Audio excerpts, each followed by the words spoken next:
Thanks for joining me on Saturday the 15th of March 2025, where it finished at St Mary's. Southampton 1, Wolves 2. Today was one of them games where the performance was definitely a distant second.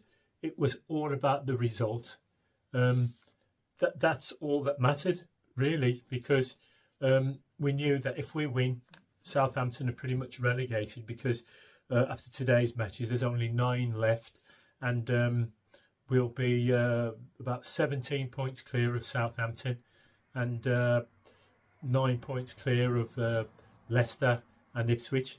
It was a very good day, because Ipswich lost 4-2 at home to Nottingham Forest, and the table looks a lot healthier. Look at this. Yeah, that does look a lot healthier.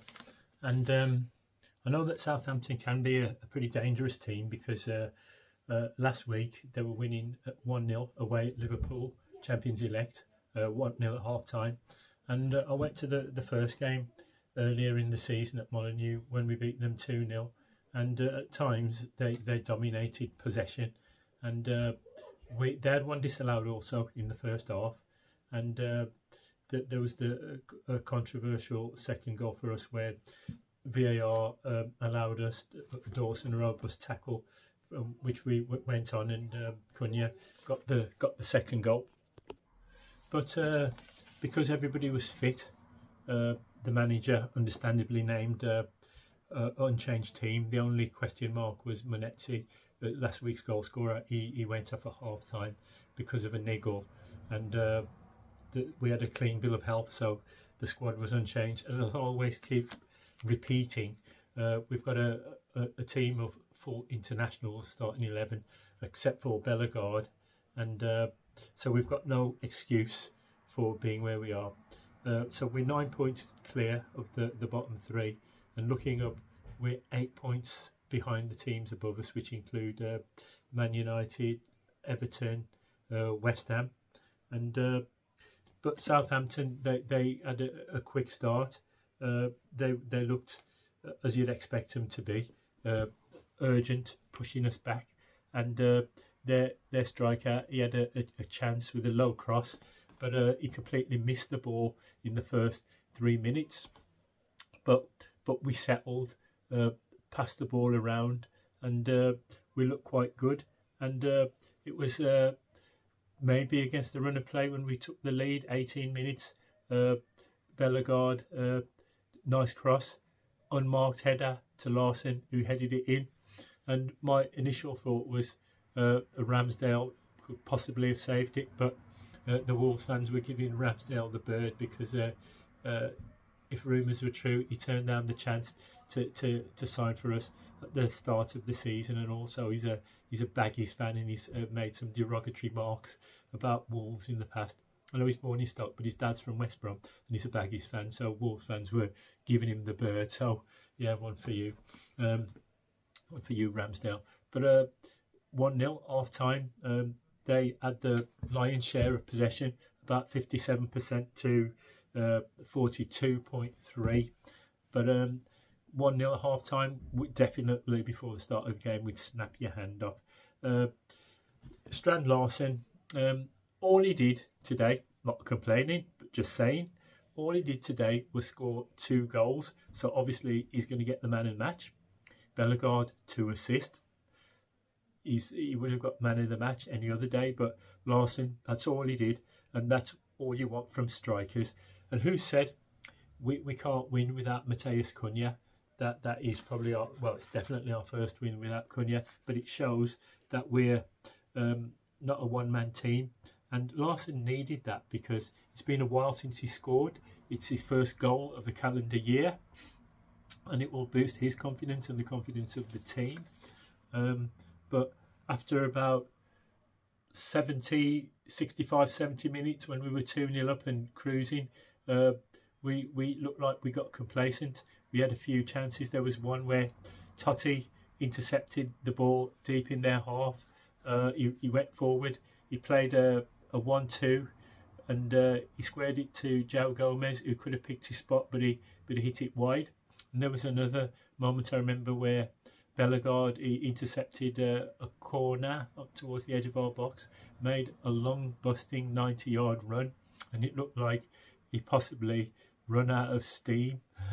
And he shot wildly over the bar, high, wide, and not so handsome, when he could possibly have passed the ball. But say after that 90-yard sprint where he left everybody trailing in his wake, he was probably out of breath, and that's all he could think of doing.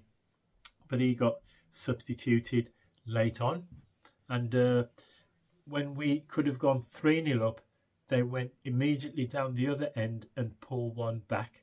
But I was quite impressed by their player, Tyler Dibbling. I saw something on YouTube the other day saying that if Southampton go down, which it looks almost inevitably that they will, that we should make a bid for their fullback, ex-Tottenham player Kyle Walker-Peters. And I see what they're saying, that's speculation, but it looks like they say that Semedo is unlikely to be offered a new contract. We've got Rodrigo Gomez, and we've got Pedro Lima as well, who are vying for that position. Carl Walker-Peters, why not? But we'll see what happens. Next week is the internationals, and then I think we might have a break for the FA Cup, and then the next game is I think we've got I know we've got Tottenham, I know we've got Ipswich, but I think the next one is the 1st of April at Molineux against West Ham. And I went last season where we lost. I think it was 2-1, and Ward-Prowse scored directly from the direct from the corner, so we owe them one.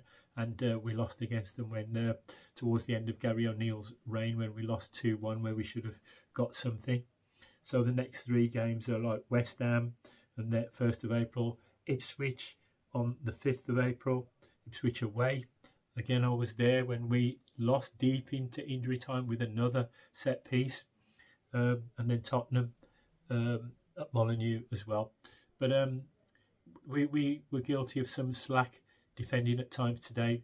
There was a Tyler Dibbling, he had an unmarked header right in front of goal. He should have scored, but thankfully he put it over. But no matter, football's all about results. Results matter more than performance. Strand Larsen, he did nothing but score 2 goals. We'll take that anytime.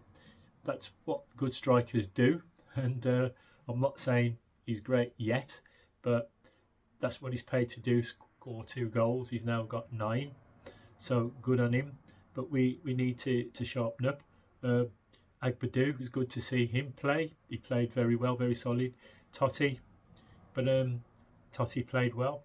But when we were 2-0 up, we looked like we became complacent. But I mustn't take any credit away for Southampton, because they're down near the bottom and they were scrapping. So on a day where it was all about the result, we'll happily take that 2-1 away at Southampton. Gives us a bit of breathing room. We go into the international break on a high with 2 unbeaten, a good performance against Everton, and now a win, so 4 points in 2 games, and a bit of breathing space between us and the bottom 3.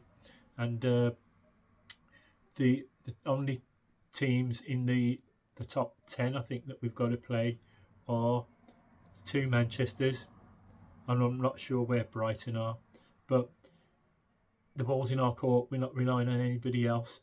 So a good day's work, and thanks for joining me, and give me your feedback, and up the Wolves.